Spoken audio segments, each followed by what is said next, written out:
Hello friends, সবাইকে welcome জানাই নতুন একটি ভিডিওতে। এই মুহূর্তে যে গুরুত্বপূর্ণ আপডেটটির দিকে আমরা নজর রাখবো সেটি হচ্ছে প্রাথমিক ৩,৯২৯ মামলার গুরুত্বপূর্ণ আপডেট। কি শুনানি হলো সুপ্রিম কোর্টে, তার বিস্তারিত থাকবে এই ভিডিওর মধ্যেই। এবং ৩,৯২৯টি শূন্য পদের দাবিদাররা কি সবাই বিএড ক্যান্ডিডেট? এদের কি নিয়োগ সম্ভব? বিচারপতি কি জানালেন আমরা জানবো। এবং তার পাশাপাশি এই শূন্য পদ কি পূরণ করবে প্রাথমিক শিক্ষা পর্ষদ? সমস্ত বিস্তারিত থাকবে এই ভিডিওর মধ্যে। এদিন অর্থাৎ ২৩শে জানুয়ারি সুপ্রিম কোর্টে মাননীয় বিচারপতি অনিরুদ্ধ বোসের ইজলাসে এই মামলাটির শুনানি চলে। তো ভিডিও শুরু করার আগে বলে রাখবো বন্ধুরা, যারা চ্যানেলটিতে নতুন আছেন অবশ্যই একটু সাবস্ক্রাইব করে রাখার অনুরোধ রইল এবং ভিডিওটি যদি ভালো লাগে অবশ্যই একটু লাইক এবং কমেন্ট করে যাবেন। ২০১৪ সালের প্রাথমিক টেট থেকে ২০২০ সালে যে ১৬,৫০০ প্রাথমিক শিক্ষক নিয়োগ হয়েছিল, সেখানে একটা অভিযোগ আসে যে প্রাথমিক শিক্ষা পর্ষদ নাকি এই ১৬,৫০০ সম্পূর্ণ ভ্যাকেন্সিতে তারা নিয়োগ করেনি। বিভিন্ন ক্যান্ডিডেটরা তারা আরটিআই করে তারা জেনেছে যে সেখান থেকে ৩,৯২৯টি শূন্য পদে প্রাথমিক শিক্ষা পর্ষদ তারা নিয়োগ করেনি। সেই শূন্য পদটি এখনো পর্যন্ত রয়েছে। এরপর সেই সময় ওই প্যানেলের জন্য যারা অ্যাপ্লাই করেছিল তাদের মধ্যে বেশ কিছু ক্যান্ডিডেট তারা কলকাতা হাইকোর্টে মামলা করে এবং সিঙ্গেল বেঞ্চে অল্প কয়েকজন হয়তো তারা ছিল। তো সিঙ্গেল বেঞ্চ থেকে মামলাটি ডিভিশন বেঞ্চে যায় এবং অল্প সময়ের জন্য ডিভিশন বেঞ্চ থেকে তাড়াতাড়ি সুপ্রিম কোর্টে পৌঁছে যায়। আজকের শুনানির শুরুতে মাননীয় বিচারপতি অনিরুদ্ধ বোস তিনি আজ জিজ্ঞেস করেন যে যারা মামলা করেছে, অর্থাৎ মামলা যারা পিটিশনার, তারা সুপ্রিম কোর্টে আসার আগে তারা কি সিঙ্গেল বেঞ্চে এই মামলার সঙ্গে পার্টি ছিল? তখন ৩,৯২৯ এর পক্ষ থেকে অর্থাৎ পিটিশনারদের পক্ষ থেকে তারা জানায় যে সিঙ্গেল বেঞ্চে তারা সবাই পার্টি ছিল না, কিন্তু কিছু ক্যান্ডিডেট সেখানে পার্টি ছিল এবং ডিভিশন বেঞ্চে বাকি ক্যান্ডিডেটরা তারা পার্টি হয়েছিল।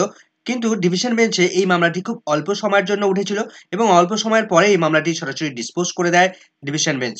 এরপর মামলাটি সুপ্রিম কোর্টে আসে। তখন টেট ২০২২ এর পক্ষ থেকে তারা জানায় নো মে লর্ড, এটা একটা নতুন অ্যাডভার্টাইজমেন্ট যেটা ২০২০ সালের বিজ্ঞপ্তি দেওয়া হয়েছিল। এই নিয়োগটা ২০১৬ সালের টেট থেকে ১৬,৫০০ রিক্রুটমেন্টের সময়ের সূত্র ধরে এই নিয়োগটা চলছে।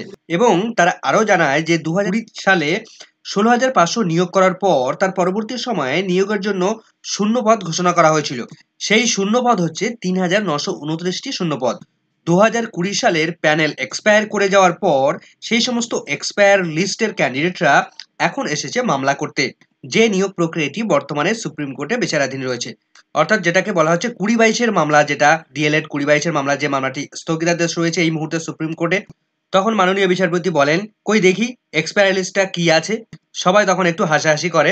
পিটিশনারদের পক্ষ থেকে দুটো আইএ ফাইল তারা জোশন করার জন্য তারা কোর্টে অ্যাপ্লাই করে। টেট ২০২২-এর পক্ষ থেকে এই দুটি আইএ ফাইল অ্যাপ্লিকেশন জমা করার জন্য বিরোধিতা করে। তখন মাননীয় বিচারপতি বলেন যে আপনি আমাদের বলুন যে কেন এই আইএ ফাইলের বিরোধিতা করছেন। এরপর টেট ২২-এর পক্ষ থেকে তারা বলে যে এই ৩,৯২৯ জন ক্যান্ডিডেট অর্থাৎ যারা পিটিশনার, তারা হাইকোর্টে কখনোই পিটিশনার ছিল না, এখন তারা এসে সুপ্রিম কোর্টে পার্টি হতে। তখন মাননীয় বিচারপতি তিনি বলেন যে কই দেখি আপনাদের রিট পিটিশনটা দেখি একবার। তখন পিটিশনারদের পক্ষ থেকে তারা জানায় যে সিঙ্গেল বেঞ্চে অল্প কিছুজন তারা পিটিশনার ছিল, ডিভিশন বেঞ্চে তা বেশ কিছুজন আরো সংযোজিত হয়েছিল, অর্থাৎ তাদেরকে অ্যাড করা হয়েছিল, কিন্তু অল্প সময়ের জন্য সেখানে ডিসমিস হয়ে যায় এবং পরবর্তীতে সুপ্রিম কোর্টে আসে এবং সুপ্রিম কোর্টে এখন তারা নতুন করে দুটো আইএ ফাইল অ্যাড করার জন্য আবেদন জানায়। এরপর মাননীয় বিচারপতি ৩,৯২৯ জন ক্যান্ডিডেট অর্থাৎ যারা পিটিশনার তাদেরকে বলেন যে আপনারা পার্টি ছিলেন কিনা সেটা এফিডেভিট আকারে জমা দিন বা হলফনামা দিয়ে জানান। টেট ২২-এর পক্ষ থেকে তারা আবারও যুক্তি দেখাতে থাকে যে এই সমস্ত ক্যান্ডিডেটরা সিঙ্গেল বেঞ্চে পার্টি ছিল না, অথচ তারা এখন সুপ্রিম কোর্টে এসে তারা বিভিন্ন দাবি দাবা জানাচ্ছে। তখন মাননীয় বিচারপতি তিনি বলেন যে কোর্টে যাতে ম্যাল প্র্যাকটিস না হয় তার জন্য আপনারা পার্টি ছিলেন কিনা সেই বিষয়ে হলফনামা দিয়ে জানাবেন। এরপর টেট ২০২২-এর পক্ষ থেকে তারা বলেন যে এই ৩,৯২৯ জন ক্যান্ডিডেটের বেশিরভাগই বিএড ক্যান্ডিডেট। বর্তমানে বিএড ক্যান্ডিডেটরা প্রাথমিকে এলিজিবল নয়, তাই এই মামলার কোনো যৌক্তিকতা নেই। কেননা ১১ই আগস্ট ২০২৩-এর পর বিএড ক্যান্ডিডেটরা আর প্রাথমিকে কোনো রকমভাবে যোগ্য নয়। তখন মাননীয় বিচারপতি অনিরুদ্ধ বসু তিনি বলেন যে বিএডরা যোগ্য কিনা যোগ্য নয় সেটা এই মামলার বিষয়বস্তু নয়, সে বিষয়ে আমরা কিছু বলবো না। তিনি পরিষ্কার করে বলেন we are not entertaining this question. বর্তমানের এই মামলার যে বিষয়বস্তু সেই বিষয়বস্তুটা আমরা দেখব। এর আগে আমরা দেখতে পাই সিঙ্গেল বেঞ্চে এই পিটিশনাররা তারা পার্টি ছিল কিনা। যদি এরা সিঙ্গেল বেঞ্চে পার্টি না থাকে তাহলে এই মামলার যৌক্তিকতা থাকবে কিনা সেই বিষয়ে বিচার করতে হবে, অর্থাৎ পিটিশনারদের মামলা করার যোগ্যতা আছে কিনা। অর্থাৎ বিচারপতি যেটা বলতে চাইছেন যে সিঙ্গেল বেঞ্চে তারা পার্টি না হয়ে ডিভিশন বেঞ্চে যুক্ত হয়ে সুপ্রিম কোর্টে চলে এলো, সেটা কিন্তু তিনি অ্যাকসেপ্টেবল বলছেন না, অ্যাকসেপ্ট করছেন না। এরপর ৩,৯২৯ জন এর পক্ষ থেকে অর্থাৎ পিটিশনারদের পক্ষ থেকে দুটো আইএ ফাইল তারা জমা করার জন্য আবেদন করে। সেই আইএটা গ্রহণযোগ্য হবে কিনা সেটা বিচার করে দেখবেন। এখানে এই দুটো আইএ ফাইলের মধ্যে প্রায় ৬০০ জন ক্যান্ডিডেট, ৬০০ জন পিটিশনার সেখানে নতুনভাবে অ্যাড হওয়ার জন্য তারা আবেদন জানিয়েছে। তবে ইতিমধ্যেই এই আইএ ফাইল বা এই আইএ অ্যাপ্লিকেশন সেটা কিন্তু এখনো অ্যাকসেপ্ট হয়নি। আগামী মঙ্গলবার অর্থাৎ ৩০শে জানুয়ারি এই পিটিশনারদের এফিডেভিট জমা দিয়ে তাদেরকে জানাতে হবে যে তারা সিঙ্গেল বেঞ্চে পিটিশনার ছিল কিনা। তারপরই এই আইএ ফাইল গ্রান্ট হবে কি হবে না সে বিষয়ে বিচারপতিরা বিবেচনা করে দেখবেন। তখন পিটিশনারদের পক্ষ থেকে তারা জানায় যে নতুন যে দুটি আইএ অ্যাপ্লিকেশন তারা জমা করছে সিঙ্গেল বেঞ্চে, তারা পার্টি না থাকলেও তারা তো ডিভিশন বেঞ্চে পার্টি ছিল, তাহলে এই দুটি আইএ ফাইল অবশ্যই গ্রহণযোগ্যতা থাকা উচিত বা গ্রহণ করা উচিত। তখন মাননীয় বিচারপতি তিনি জানান যে আমরা শুধু সিঙ্গেল বেঞ্চের পার্টিকেই গ্রহণ করব। তিনি আরো পরিষ্কার করে বলেন the single bench will acceptable. এখন প্রশ্ন হচ্ছে এই ৩,৯২৯টি শূন্য পদে যারা দাবিদার তারা কি সবাই বিএড ক্যান্ডিডেট? দেখুন ১৬,৫০০ যে প্রাথমিক শিক্ষক নিয়োগ হয়েছিল ২০২০ সালে সেই প্যানেলের ম্যাক্সিমাম বিএড ক্যান্ডিডেট এবং ম্যাক্সিমাম যারা চাকরি পায়নি অর্থাৎ যে শূন্যপদটা দেখানোর কথা বলা হচ্ছে ৩,৯২৯টি শূন্যপদ, সেই শূন্যপদের ম্যাক্সিমাম কিন্তু বিএড ক্যান্ডিডেট। সেখানে হয়তো অল্প সংখ্যক ডিএলএড এর ক্যান্ডিডেট রয়েছে, কিন্তু যেহেতু 98% বা 99% বিএড ক্যান্ডিডেট সেহেতু ধরা যায় যে ম্যাক্সিমামটাই বিএড ক্যান্ডিডেট রয়েছে। এখন প্রশ্ন হচ্ছে এই বিএড ক্যান্ডিডেটদের কি এই মুহূর্তে নিয়োগ করা সম্ভব? বিচারপতি তিনি কি জানাচ্ছেন?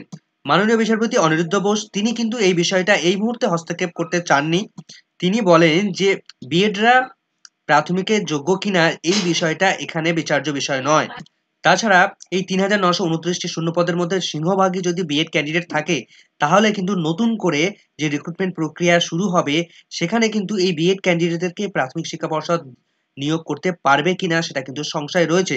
কেননা সুপ্রিম কোর্টে ১১ই আগস্ট ২০২৩ তারিখের পর কোনো বিএড ক্যান্ডিডেট কিন্তু প্রাথমিকে তারা নিয়োগ করতে পারবে না। সুতরাং এই ভ্যাকেন্সিতে যারা কলকাতা হাইকোর্ট থেকে শুরু করে সুপ্রিম কোর্টে গেল, যারা এই মামলাটা চলছে, যারা মামলার পিটিশনার রয়েছে বিএড ক্যান্ডিডেট, তারা যে ভবিষ্যতে নিয়োগ পাবে এই গ্যারান্টি কিন্তু তারা দেওয়া যাচ্ছে না। এখন প্রশ্ন হচ্ছে এই ৩,৯২৯টি শূন্যপদ কি পূরণ করবে প্রাথমিক শিক্ষা পর্ষদ? দেখুন ২০২২ সালে যে প্রাথমিক শিক্ষক নিয়োগ প্রক্রিয়া শুরু হয়েছিল অর্থাৎ ১১,৭৬৫ যে শূন্য পদে, সেই শূন্য পদে নিয়োগ শুরু হওয়ার পর থেকে তারা সুপ্রিম কোর্টে পর্ষদ জানিয়েছে যে এই ৩,৯২৯টি শূন্য পদ এই ১১,৭০০ শূন্য পদের থেকে কেটে নিয়ে তারা বাদবাকি শূন্য পদের জন্য নিয়োগ করবে। অর্থাৎ একটা বিষয় কিন্তু পরিষ্কার যে ২০২২ সালে যে রিক্রুটমেন্ট প্রক্রিয়া শুরু হয়েছিল ১১,৭০০ শূন্য পদ নিয়ে, সেই শূন্য পদের মধ্যেই কিন্তু এই ৩,৯২৯টি শূন্য পদ ইনক্লুড হয়ে আছে, অর্থাৎ অ্যাড হয়ে আছে। এটা কিন্তু নতুন কোনো শূন্যপদ নয়।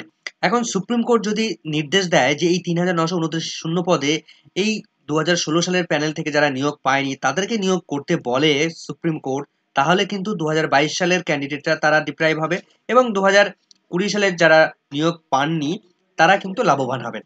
তখন ২০২২ সালে যারা নতুনভাবে নতুন টেট পাস করলো তারা কিন্তু তাদের খুব কম ভ্যাকেন্সি থেকে যাবে, তখন তারা তাদের কম্পিটিশন কিন্তু অনেকটা বেড়ে যাবে। তো যাই হোক, পরবর্তী আপডেট পেলে অবশ্যই আপনাদের সঙ্গে শেয়ার করব। ভিডিওটি ভালো লাগলে অবশ্যই একটু লাইক, কমেন্ট, শেয়ার করবেন। চ্যানেলটিতে নতুন হলে অবশ্যই একটু সাবস্ক্রাইব করে রাখার অনুরোধ রইল। সকলকে ধন্যবাদ।